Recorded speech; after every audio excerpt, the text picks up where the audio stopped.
Hello friends, welcome to investment academy. Good morning. आज की ताज़ा खबर में आपका स्वागत है। सबसे पहले ग्लोबल न्यूज़ से बात शुरू करेंगे। कुछ इंडिया स्पेसिफिक और कुछ स्टॉक स्पेसिफिक न्यूज़ के बारे में बात करेंगे।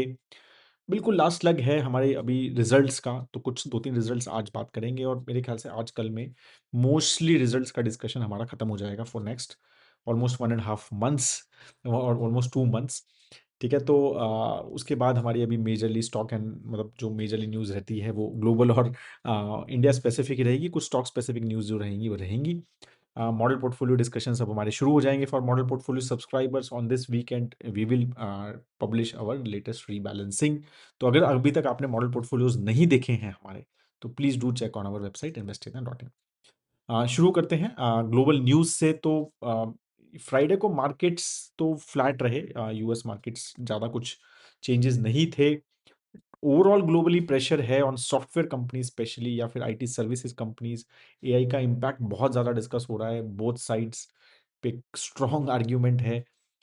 तो markets currently are definitely thinking कि there will be negative impact on जो क्लाउड बेस्ड सॉफ्टवेयर कंपनीज हैं, प्रोडक्ट कंपनीज हैं, या फिर इवन आईटी सर्विसेज कंपनीज। और उसका स्टॉक्स हमने इंडियन पे भी देखा और ग्लोबली भी अगर आप देखेंगे तो काफ़ी नेगेटिव हुआ है, और उसका वही प्रेशर जो है मार्केट पे क्रिएट कर रहा है।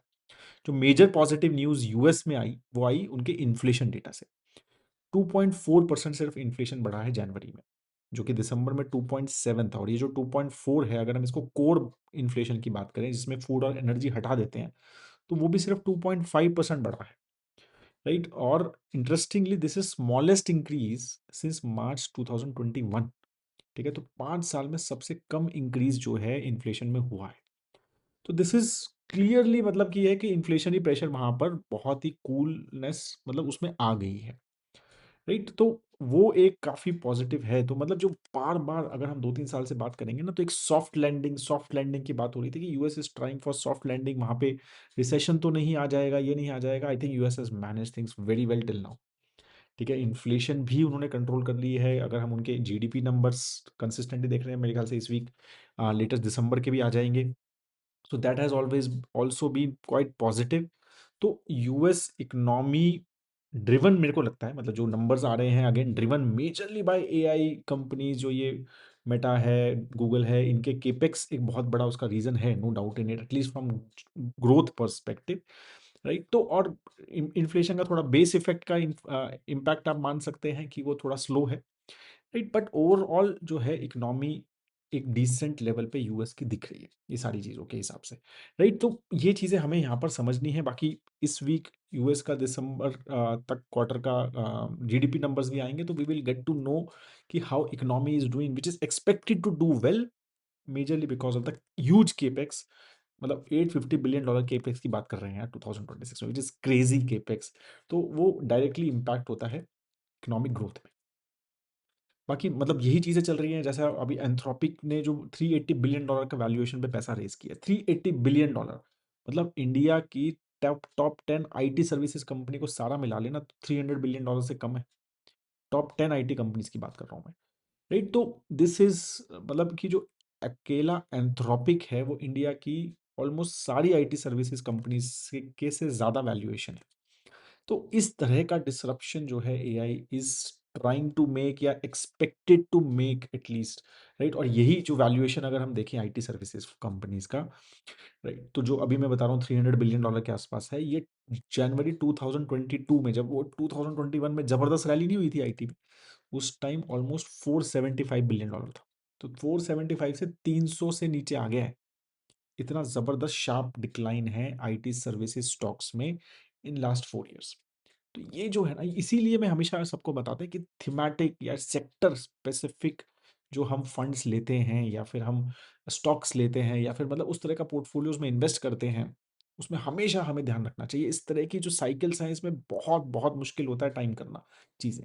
राइट। तो यही मतलब आपको समझना है। दैट्स वाई टिपिकली मतलब diversified funds do better in such cases. ठीक है, अब हम अगर बात करें, तो मैं जैसे बोला कि ऑलमोस्ट रिजल्ट्स आ गए हैं। तो कैसे आए रिजल्ट्स, तो उसके बारे में इंडियन रिजल्ट्स की अगर हम बात करें, तो रिजल्ट्स जो हैं 8 क्वार्टर्स में सबसे अच्छा प्रॉफिट इंक्रीज है। इस दिसंबर जो क्वार्टर गया है उसका। तो काफ़ी अच्छा जो है अर्निंग ग्रोथ हुआ है। अगर जो लेबर कोड का इम्पैक्ट जो हुआ उसको हटा दें तो 14.7% से नेट प्रॉफिट बढ़ा है Q3 में FY26 में, which is fastest in 8 quarters. 2 साल में हाईएस्ट ग्रोथ रहा है। एक्सपेक्टेड भी था। देखो एक्सपेक्टेड भी था बिकॉज़ एक तो भाई अच्छा क्वार्टर, जीएसटी का मेरे को लगता है काफ़ी पॉजिटिव, वो जीएसटी कट्स का पॉजिटिव इम्पैक्ट हुआ, राइट? और overall I think impact of PSU banks, specially अगर हम एसबीआई वगैरह देखें तो उनका काफ़ी अच्छा इम्पैक्ट जो है इस क्वार्टर में रहा, right? And plus metal and mining sector, ठीक है, वो भी काफ़ी अच्छे जो है उसमें नंबर्स दिखे। तो वो सारे फैक्टर्स और even OMCs, right, oil marketing companies, because of low oil prices और गवर्नमेंट ने प्राइस नहीं कम करे हैं, तो उसका भी प्रॉफिट का काफ़ी इम्पैक्ट रहा है। तो ये सारी चीज़ें मिला के 14.7% का year on year growth, which is phenomenal, मतलब which is phenomenal, is very good, right? और जो मेजर जो वरी रहे, जो मतलब इन सब में चीज़ों एक अच्छी चीज़ भी रही कि बड़ी बड़ी कंपनी जो टिपिकली इसमें पार्टिसिपेट करती है उन्होंने नहीं किया। मतलब आईटी सर्विसेज ने पार्टिसिपेट नहीं किया, उनका नंबर्स अच्छे नहीं थे इस क्वार्टर में। आईटीसी जैसी company, Hindustan Unilever, Reliance, right, ये जो बिग टिपिकली बड़े प्लेयर्स होते हैं जो अर्निंग में मेजर कंट्रीब्यूट करते हैं, उन्होंने नहीं किया। उन्होंने ग्रोथ में उनका डिसअपॉइंटिंग नंबर्स रहे। तो ये भी एक पॉजिटिव चीज़ रही कि उनके बिना हमने 14.7% का year on year earning growth दिया। तो ये काफ़ी इंकरेजिंग नंबर है। अगर हम नेट सेल्स की बात करें, रेवेन्यू की बात करें अगर हम वही, तो 8.9% का हमारा Q3 में ग्रोथ रहा, जो कि हाईएस्ट है 11 क्वार्टर्स में। ऑलमोस्ट 3 इयर्स, ऑलमोस्ट 3 इयर्स में हाईएस्ट अर्निंग ग्रोथ था, राइट? तो which is again a very positive numbers. तो ये जो है मतलब काफ़ी अच्छा क्वार्टर रहा ओवरऑल, अगर हम उस थॉट से देखें। होपफुली अब विद मतलब आईटीआर का थोड़ा सा कंजम्पशन एस्पेक्ट और जीएसटी का आगे भी impact, right, and government capex increase जो बजट में हुआ है, तो वो सारा फैक्टर्स जो है, आई होप दैट ये डबल डिजिट अर्निंग ग्रोथ या net profit growth next 2-3 quarter में आई तो काफ़ी पॉजिटिव जो है हमारे नंबर्स आ सकते हैं। इंडिया यूके का जो फ्री ट्रेड एग्रीमेंट हुआ था, जो कि जुलाई 2025 में साइन हुआ था, अभी ये एक्सपेक्टेड है कि अप्रैल 2026 से वो इम्प्लीमेंट होना शुरू हो जाएगा। 99% उसमें से इंडिया एक्सपोर्ट जो यूके में है उसमें ज़ीरो कस्टम ड्यूटी की बात उसमें हुई है, राइट? तो ये चीज़ें अब एक्सपेक्टेड हैं, तो ये थोड़ा-सा अब इम्प्लीमेंटेशन पे आएगा तो ये नंबर्स एटलीस्ट कुछ-कुछ सेक्टर्स, राइट, टेक्सटाइल है, फुटवियर है, जेम्स एंड ज्वेलरी का, वहाँ से कुछ पॉजिटिविटी दिखनी चाहिए। Let's see on the earning numbers as well. अभी तो सिर्फ एक्सपेक्टेशन है ना, अभी तो सब चीज़ हाँ, अच्छा होएगा, अच्छा होएगा। नंबर्स पे जो है वो दिखना शायद स्टार्ट हो जाएगा से 3rd या 4th क्वार्टर से। RBI mandates 100% collateral of broker funding, ठीक है, no bank funding for prop trading under new amendments. तो उसमें कुछ कुछ चेंजेस किए हैं वो ब्रोकर फंडिंग के ऊपर, राइट? तो उसमें भी फैक्टर्स क्रिएट किए हैं, राइट? और जितना भी कोलैटरल रहेगा 25% कैश की भी बात उसमें की है। अगर इक्विटी शेयर्स को कोलैटरल माना है तो मिनिमम 40% हेयर कट के लिए क्लियरली आरबीआई ने बोला है, राइट? तो ये सब फैक्टर्स जो हैं उसमें कुछ कुछ चेंजेस किए हैं which can impact, right, brokers and सब capital market intermediaries and some people जो मतलब अगेंस्ट ये इक्विटी वो करते हैं, लोन्स देते हैं, तो वो सब फैक्टर्स पे थोड़ा थोड़ा इम्पैक्ट जो है हमें दिख सकता है। रिन्यूएबल एनर्जी के नंबर्स में देख रहा था जनवरी एंड के, तो काफ़ी इंटरेस्टिंग नंबर्स हैं, राइट? तो टोटल हमने ऑलमोस्ट 40 गीगावाट की कैपेसिटी ऐड की है इसको इस पूरे साल में, इस फाइनेंशियल ईयर में, जनवरी 31 तक, मतलब 1 अप्रैल 2025 से 31 जनवरी 2026 तक 40 गीगावाट की कैपेसिटी ऐड की है ऑलमोस्ट ऑलमोस्ट। इसमें से ऑलमोस्ट 35 जो है वो सिर्फ सोलर है, 35 सोलर है, राइट? एंड जो है बाकी जो है उसमें से थोड़ा विंड है, थर्मल कैपेसिटी ऑलमोस्ट 8.8 गीगावाट्स है, एंड हाइड्रो जो है 3.3 है, एंड 700 मेगावाट की न्यूक्लियर कैपेसिटी ऐड जो है ओवरऑल हुई है इन दिस। तो 75% जो है ऑलमोस्ट रिन्यूएबल कैपेसिटी जो है ऐड की है अभी तक हमने, ठीक है। नेक्स्ट जो है इंटरेस्टिंगली, अब जैसे जब से यूएस इंडिया ट्रेड डील हुई है, एफपीआईज जो फॉरेन इंस्टीट्यूशनल इन्वेस्टर्स हैं उसका पॉजिटिव रहा है थोड़ा। पहले 15 दिन में तो थोड़ा नंबर्स ठीक रहे हैं। अभी फरवरी में 19,000 करोड़ रुपए की टोटल नेट बाइंग हुई है, ठीक है। अगर हम ये जनवरी में चले जाएं तो 35,000 करोड़ का सेलिंग हुआ, दिसंबर में 22,000 प्लस करोड़ का सेलिंग हुआ, राइट? अभी तक बाइंग हुई है जब से US India trade deal mister Trump ने अनाउंस की है। I am keeping my fingers crossed कि अभी किसी की नज़र ना लगे और थिंग्स जो है वो ठीक रहें और ये थोड़ा मतलब मार्केट्स को सपोर्ट जो है यहाँ से मिलता रहे ओवरऑल, तो ये एक चीज़ अच्छी रही।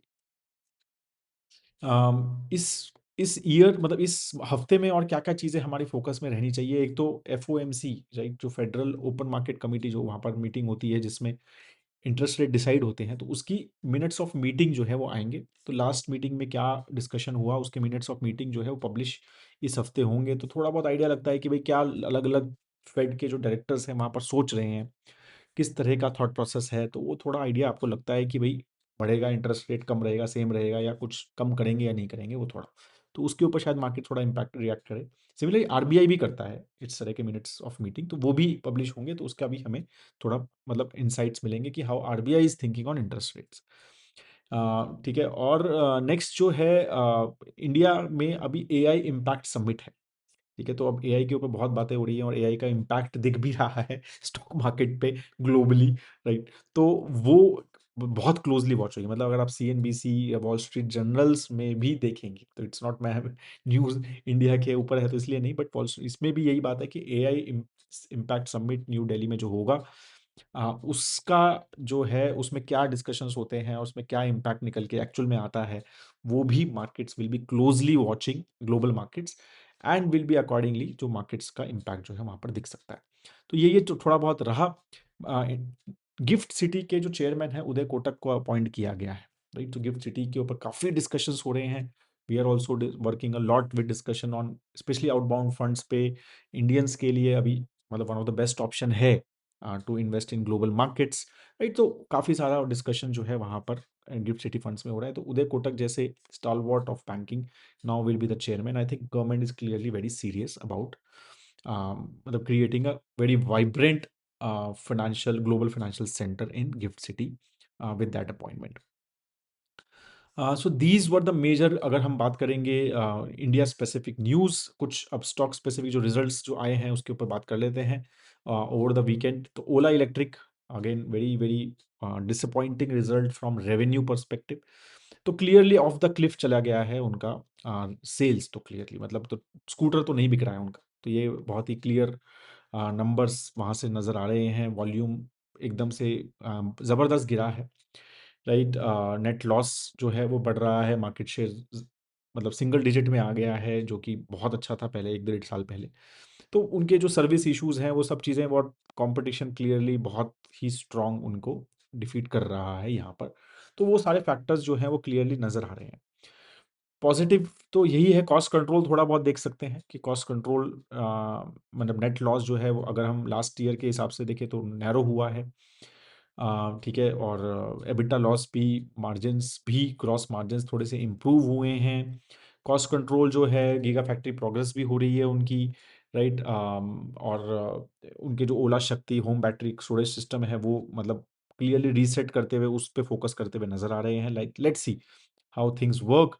हाइपर सर्विस इनिशिएटिव भी किया है, जो उनका सर्विस रिक्वेस्ट का जो इशू था कि 24 आवर में हम सर्विस रिक्वेस्ट करेंगे, तो वो भी मतलब उन्होंने करने की ट्राई की है। ठीक है, तो वो कर तो रहे हैं कुछ-कुछ चीज़ें, let's see how things go, but definitely lot of negative things coming in from that perspective. Info Edge का रिजल्ट आया ऑन 13th मतलब फ्राइडे को, तो उसकी भी बात थोड़ी कर लेते हैं। तो क्योंकि यहाँ पर थोड़ा कि how the IT hiring is happening, because Naukri dot com उनके पास है, which is the biggest platform online from the recruitment perspective. तो उसमें 14% का रेवेन्यू ग्रोथ हुआ है, राइट? प्रॉफिट मार्जिन अच्छे रहे हैं, तो वहाँ पर मतलब ये है कि भाई ठीक-ठाक चल रहा है। मतलब नौकरियाँ लोगों को भी तो मिल रही हैं, दैट्स व्हाट, और वो मतलब बहुत बड़े आईटी पे डिपेंडेंट हैं वो। तो वहाँ पर एक डिसेंट ट्रैक्शन है अभी भी, ठीक है? Nothing amazing, but 14% is still okay.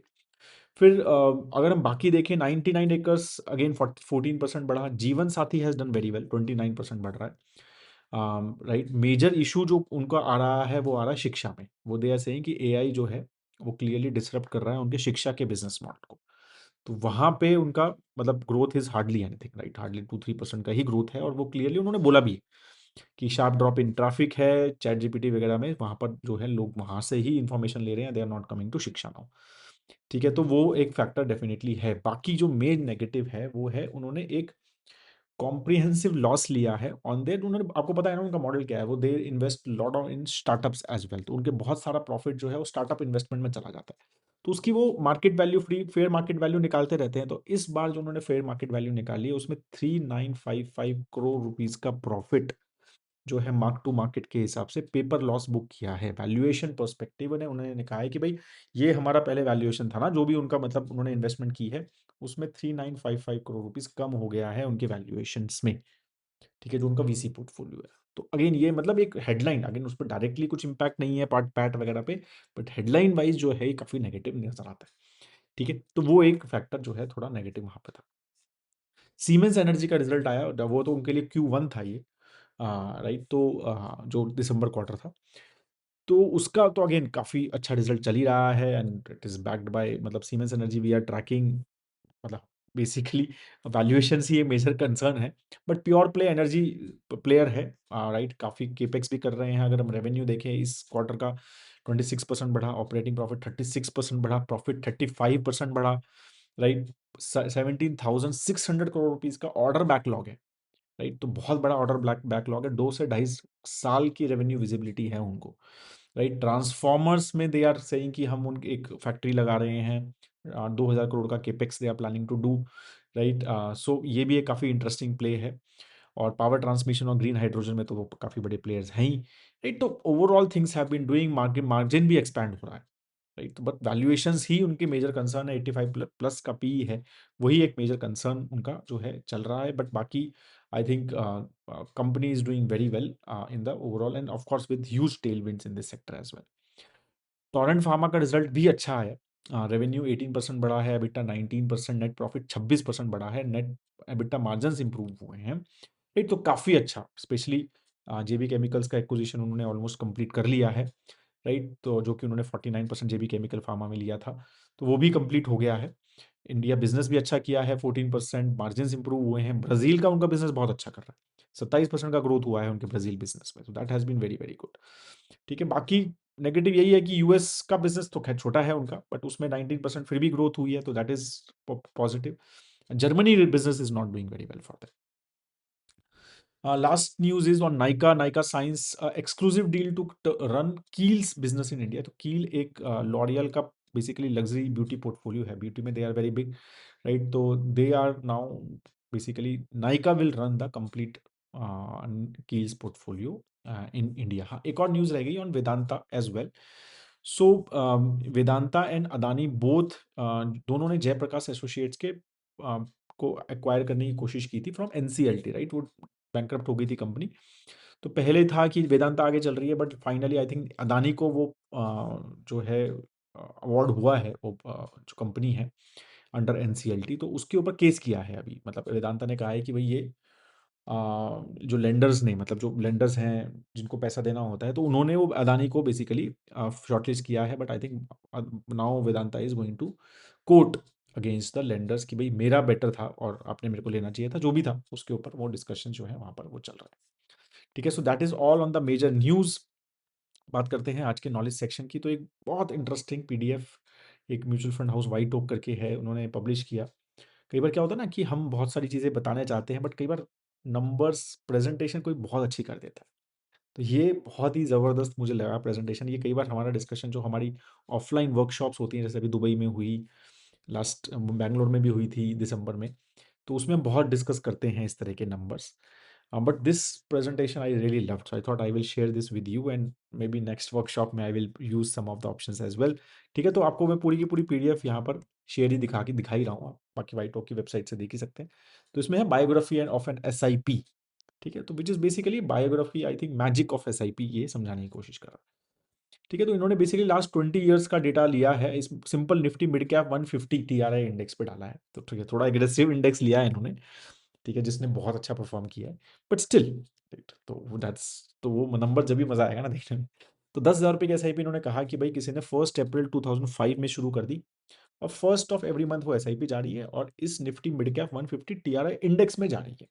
ठीक है, तो 20 साल हो गए उसको इन्वेस्ट करते करते। ठीक है, तो वो अब हम देखेंगे कि उसका क्या चल रहा है। अब अगर उसने देखो 2000 1 साल रहा 2006 पूरा 5 मतलब वो जो 1 अप्रैल से 31 जनवरी तो 1,20,000 डाला 170 तो 85% रिटर्न आए उसके, ठीक है, एक्सआईआर ज़बरदस्त रिटर्न क्योंकि 2006 तो बहुत बढ़िया था। फिर 2007 में उसने डाला सेकंड ईयर 1,20,000 और डाले और 1 लाख पहले के तो 292 हो गया 20,000% ही एक्सआईआर हुआ, कुछ ज़्यादा इंक्रीज़ नहीं हुआ मतलब एफवाई 2007 में हार्डली रिटर्न्स आए। एफवाई 2008 में फिर अच्छे रिटर्न्स आए, राइट 17% 17.5% का जो है कैगर वहाँ पर हो गया है, ठीक है, डिसेंटली रिजल्ट्स आए। फिर एफ वाई 2009 2008 क्राइसिस हुआ, अभी देखो 4.66 से 3.3, 4 साल में जो है XIR -17 आ गया। Should be stop the SIP 4 साल में भैया मेरे तो बर्बाद हो गया, मैं तो राइट मैंने इन्वेस्ट कर दिए 4.8 लाख और मैं 3.3 पे हूँ, तो बिल्कुल SIP तो वर्क ही नहीं कर रही ना, SIP तो कर दो बंद। और ये हम आज मतलब काफ़ी सारे लोगों ने जो 1 डेढ़ साल में की है SIP और नेगेटिव दिख रहे हैं कुछ कुछ नंबर्स, उनके लिए बता रहा हूँ मैं, ठीक है। तो 4 साल में अब देखो ये बंदा इसने की है 10,000 रुपये में 17% -17 पे है वो, ठीक है। अब आगे बढ़ते हैं, अभी FY 2000 अगर उसने 1 साल और रख लिया होता 1 साल और, ठीक है, तो वो 3.3 जो है 9.4 हो गया 9.38 हो गया 17 वापस 17.9 हो गया 1 साल में। वो बहुत बुरा साल रहा और 1 साल बहुत जबरदस्त रहा। FY 2010 तो 5 साल में रिटर्न तो आ गए उसके 18%, ठीक है, 4 साल में -17 और 5 साल में +18, ठीक है, जबरदस्त घूमा, ठीक है। तो this is what matters right, तो डोंट वरी, फेज है ये। ठीक है, फिर आपने आगे फिर से 3 साल कुछ खास रिटर्न नहीं, फिर 6th ईयर मतलब 7.2 हो गया वो 13 मतलब 17 से वापस 13.9 पे आ गया XCR। फिर FY 12 2012 में 9.33 कैगर हो गया, FY 2013 में सिर्फ 8.25 कैगर हो गया, 8.25 कैगर हो गया सिर्फ, ठीक है। तो आदमी कहा कि यार क्या खास रिटर्न है यार, मतलब मतलब तो ये तो कुछ भी खास नहीं होगा ना, मतलब जिसने FY 2005 में किया हो, जिसको 8 साल हो गए हों इन्वेस्ट करते करते, उसके सिर्फ 8.25% रिटर्न है, ठीक है। तो 9.6 लाख डाले हैं 13.5 लाख रुपीज ही है, कुछ भी खास बात नहीं है, 8 साल में 8.25 रिटर्न बस, ठीक है। अब आगे बढ़ते हैं, FY 2014 फिर 10 हो गया, FY 2015 में 17 हो गया वापस, ठीक है। यही होता है ना कि मार्केट कैसे रिटर्न देती है, देखो आप एकदम, ठीक है। तो अब फटाफट चलता हूँ थोड़ा, ठीक है। फिर अब देखो 2017 के बाद फिर कंसिस्टेंटली अगर हम देखें तो 17.5, तो जिसने मतलब 10-10 हज़ार रुपए की SIP जो 1 अप्रैल 2005 से कर रहा है, और मैं जैसा हमेशा बोलता हूँ 10 साल के बाद कंपाउंडिंग का इम्पैक्ट दिखता है, तो 10 साल के बाद अब देखो आप 30 लाख रुपीज किसी के हुए उसके बाद 42 हो गए, ठीक है, मतलब जो 10-10 हज़ार रुपये डाल रहा है महीने के, उसके लिए कितनी बड़ी जंप है, राइट। उसको कंपाउंडिंग का इम्पैक्ट दिख रहा है यहाँ पर, 12 लाख रुपए बढ़े, फिर 8 लाख बढ़े, फिर 1 लाख ही बढ़ा, फिर वापस फिर कम हो गया 36 पे आ गया, ठीक है, क्योंकि वो तो कोविड क्राइसिस, फिर 75, ठीक है, डबल, फिर आप देखो, फिर 99, फिर 158, राइट, फिर 50 लाख बढ़ गए, ठीक है। तो ये कंपाउंडिंग का इम्पैक्ट दिख रहा है, जो जो 10-10 मतलब जो person 1.2 lakh rupees per annum डाल रहा है सिर्फ, राइट, तो उसकी कंपाउंडिंग दिख रही है आपको, क्या जबरदस्त कंपाउंडिंग हो रही है, राइट। हर साल में वो किस तरह के पैसे कमा रहा है, राइट, 2 करोड़ रुपए हो गए हैं उसके 21 साल में, राइट। तो पॉइंट इज कि यू कैन जस्ट सी कि how amazing this works, amazingly, and these are real numbers, right, these are this कुछ नया नहीं, भाई बहुत अमेजिंगली, और किस तरह के आप रोलर कोस्टर से मार्केट्स में जाते हो ठीक है, वो भी यहाँ पर हमें समझने की जरूरत है। So that is what I just wanted to show, I am really sorry थोड़ा सा लंबा हो गया नॉलेज सेक्शन, बट ये बहुत अच्छा है। आप सर्च इसको क्या कहते हैं, सर्च भी कर सकते हैं वाइटो की वेबसाइट पे, ठीक है। That is all I have on this, if you still have any question guys, please do right in the comment section. Video को लाइक जरूर कीजिएगा जाते जाते। हैव अ ग्रेट टाइम है दोस्तों, जय हिंद।